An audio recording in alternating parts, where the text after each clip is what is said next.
Kamusta na mga be? O eto tayo. Eto nga pala ako at yan ikaliligo ko lamang. Mahaba na nga ang buhok ko at nagpapatulong na nga ako sa electric fan para patuyuin ito. Ay, ba't ba ganito ang buhok ko? Kulot na, sabog pa. Sa gabi na nga lang ako nakakaligo dito at buong araw ako ay abala. Walang time, lalo na pag nandiyan ang alaga. O, di ba may pasayaw pa. Pero sa proud naman ako sa buhok ko, kaya di na nga ako nagpapareban din, lalo't nabalitaan ko na meron ka pala makukuhang sakit pag lagi ka nagpapareban. Kaya embrace na lang natin kung anong meron tayo. At least di tayo kalbo o napapunot. Dahil may wall na sa aking room, eto, room tour tayo. Dito nga ako natutulog, walang masyadong gamit. Maginhawa naman, kaysa naman dun sa amin, Diyos ko, ang gulo-gulo, ang dami pang kalat. Okay na to. Andyan nga pala ako lagi namiminta na pag may inaantay akong parcel. At ayan siya, malinis no? Speaking of parcel, eto na nga, mag-unboxing video na tayo mga be. Ako nga pala ay bumili ng bagong tripod. Mas mahaba nga ito at nai-extend.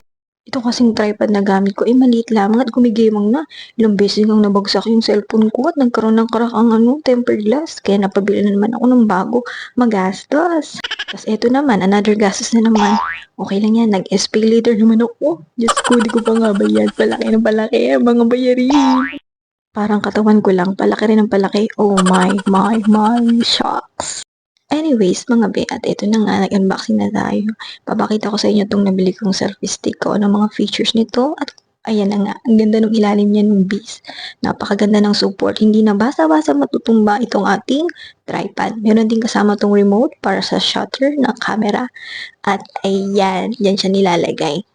Alam ko yung iba meron nito, lalo tayo content creator. Tignan mo naman, ang haba niya, mataas pa sa akin. Ayon sa description ay 1.7 ito. 4'11 ang height ko dyan. Ang check out ko ay no light pero ang binigay sa akin ng seller ay merong light kaya okay na rin. Maganda naman siya so far. Sana magtagal. At rechargeable pa. Yung nga pala Android ang charging port nito. At ayan nga siya, may drip tong charging na kasama. Charging cable. At ayan, selfie namin ng aking alaga. Ito na siya. At sobrang kinikilig niya ako, sinubukan ko na to, nag-selfie-selfie na ako. Ito yung Bluetooth shutter. At kapag i-connect niyo sa cellphone niyo, makikita niyo yung pangalan ng selfie. I-connect niyo lang doon at matik na. Ayan. Ipipress mo lang like 2 times. Basta press longer, ganun. Parang ganun yung ginawa ko kanina. Hindi po sure.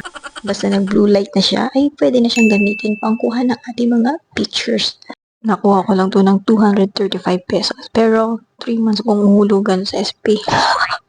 Mukha namang pangmalakasan nito. Star day, ika nga.